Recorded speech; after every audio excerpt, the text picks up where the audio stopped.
Hello, everybody. I hope you're doing well today.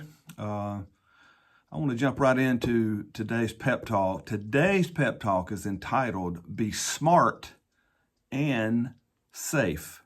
Be smart and safe.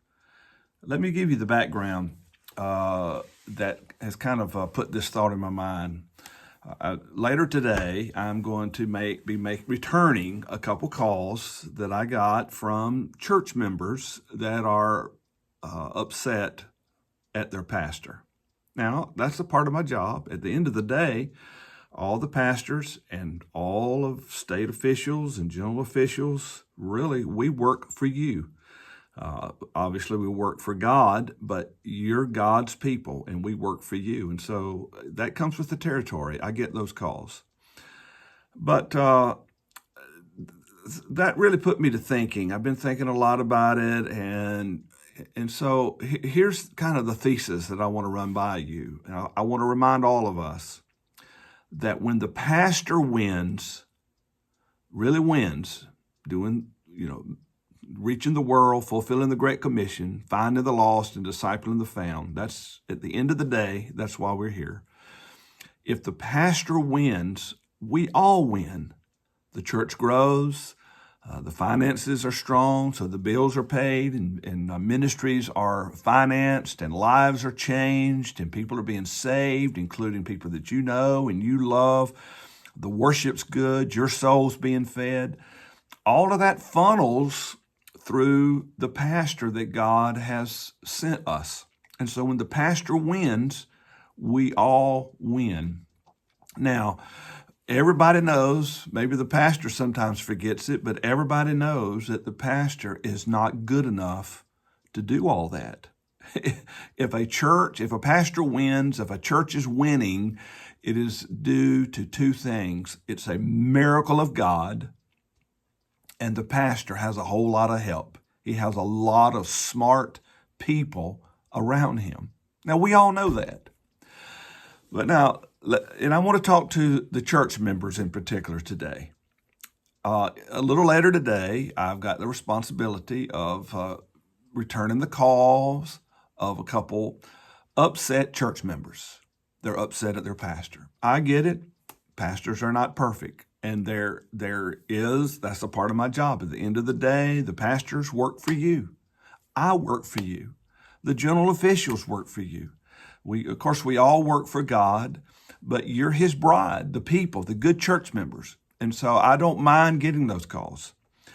But as I was thinking about it, it brought back a memory in my own life, and I see this happen so many times. And so hear me out.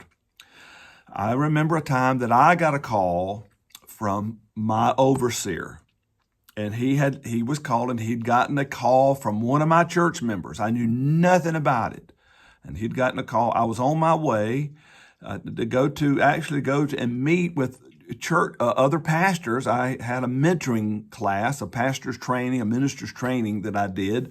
And I had driven to Columbia on my own dime, taking my own time to prepare the lesson, go and serve, and glad to do it.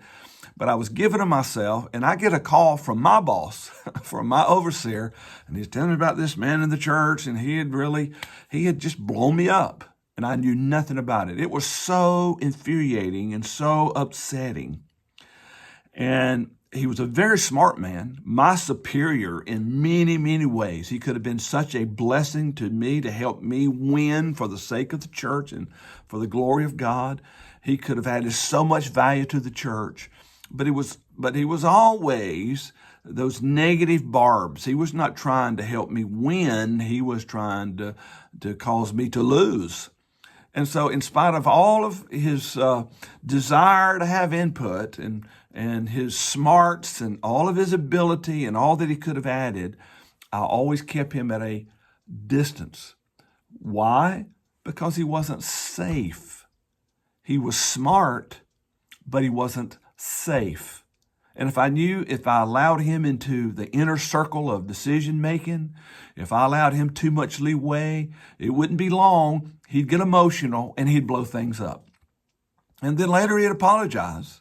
Come back, Pastor, I shouldn't have done that. Well, apologies are nice, but they don't undo the collateral damage. And I want to remind all of us that that we've got to be smart and safe.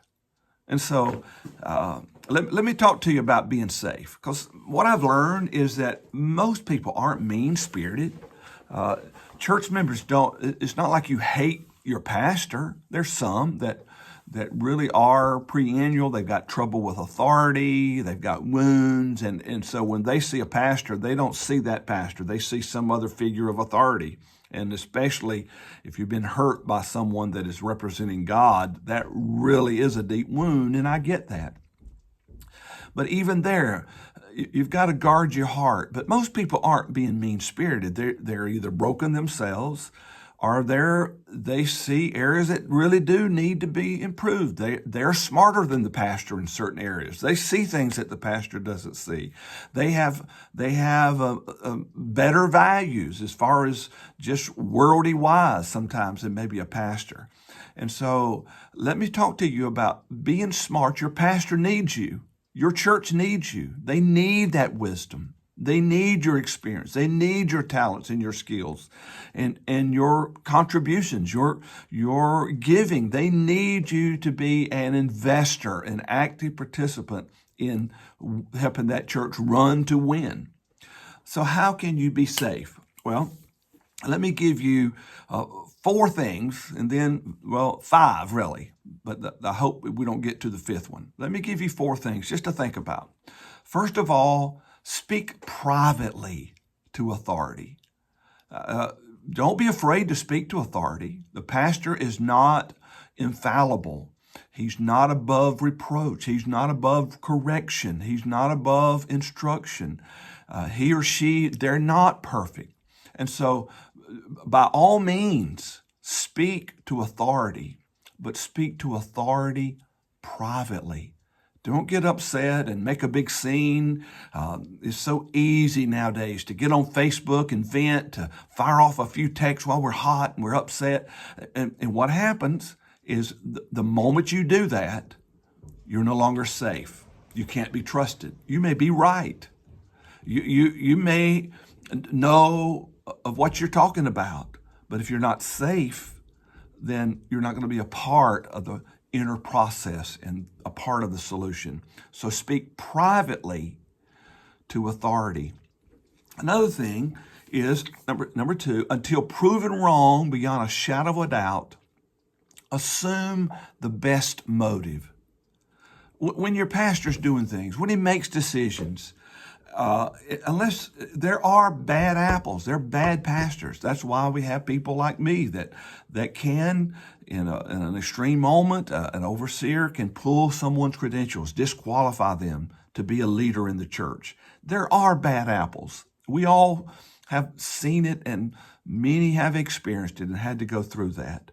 But until proven beyond a shadow of a doubt, assume that this person has the best motives. That changes the conversation. That changes the conversation around you. When other people maybe come with concerns, wait. Let's assume the best here. Our pastor's trying. We may not understand right now, but let's assume the best. All right, that just changes the conversation. That makes you safe. When the pastor hears you doing everything you can to defend them and protect them, they're going to be much more prone to listen to you. Not being a yes man, not being a yes woman, but being safe. Number 3, give allowances for maturity and for differences in method and style. Give allowances for maturity and difference in method and style. Most of the problems that get to my table, that get to me, they're not moral issues. They're not illegal things. It's not that the pastor is gone off the rails and he's no longer orthodox. Most of it has to do with maturity. You get a young pastor, they're going to make mistakes. They're going to learn at your expense. Consider it a cost of doing business. Consider it the price for you to grow a good pastor. You grow a good pastor, and then he'll grow a good church. And so it's your investment in the future, in his future or her future, and in the future of your church. And so a lot of times it will be a maturity issue. And then if you got a pastor that maybe all they've ever known is college and seminary, and that, their work experience is at McDonald's or something, and they've never really, maybe they don't know what the corporate world is. Maybe they don't even know what real life is sometimes. All right, but that's not their number one responsibility. And so you're going to be mature, worldly wise a lot of times, more so than your pastor. That's okay. That's okay. He is fighting. She is fighting for your soul. They're trying to get your grandchildren to heaven. They're trying to change the spiritual dynamic of your community. And so give ground, give leeway for maturity, and then give leeway, give room for differences of style and method. You might do it different. You might like it different, but don't make that the issue of contention. You take the high road. You be mature. Of course, speak. If you've got a church that's 90% one age demographic, maybe a lot of times it's older people, and you got maybe a pastor that's trying to reach the community, and he's just looking right over the people that's under his care, and he's disregarding their needs and their feelings. I get it. Talk to him, but do it privately. But don't explain to him or her why you have your concerns. It's not about the method or the style. It's about the outcome. And so give leeway for maturity and style and method. It doesn't have to be the way you want it. Just make sure the mission is not compromised. And then number 4, if you can't get satisfaction, sometimes there's legitimate concerns. Maybe a pastor's a good man, a good woman, but they're insecure and they are sabotaging themselves and the church, and something needs to be done. Well, then that's one of the benefits of being a part of a denomination, the Church of God in particular. You go up the chain of command. Don't go lateral, or don't go down the chain of command. Don't light up the church or Facebook or social media or the phone. Again, speak privately to power. Go up the chain of command. Start in your own church. There's leaders in your church, respected leaders that are balanced. Go to your church council. Maybe you're on the church council, but if you're not, go to your church council. Go to the next level of authority in that church.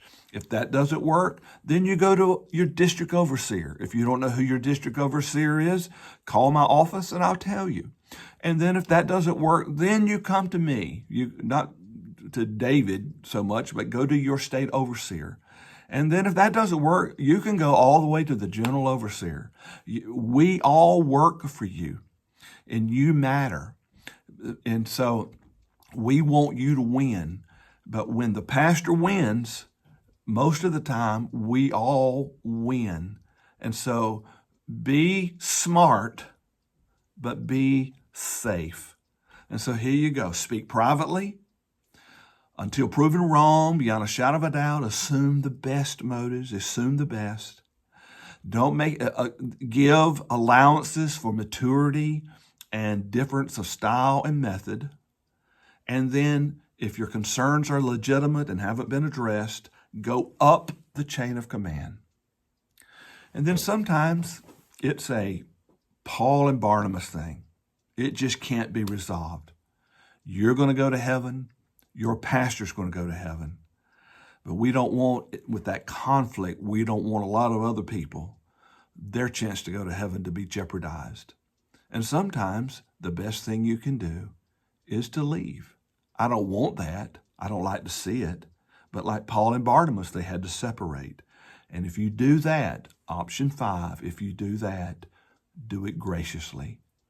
Again, go to your pastor and explain to them why you're doing what you're doing. Don't leave and with a scorched earth mentality. I'm going to leave and I'm going to show myself. I'm going to really prove my point on the way out the door. No, leave graciously. Leave blessing the situation. And and you're going to a place where you can be of greater service. So there you go. That's my little pep talk for today. Be smart. Your pastor needs you, but be safe. God bless you all. Let's keep running to win for the gospel's sake.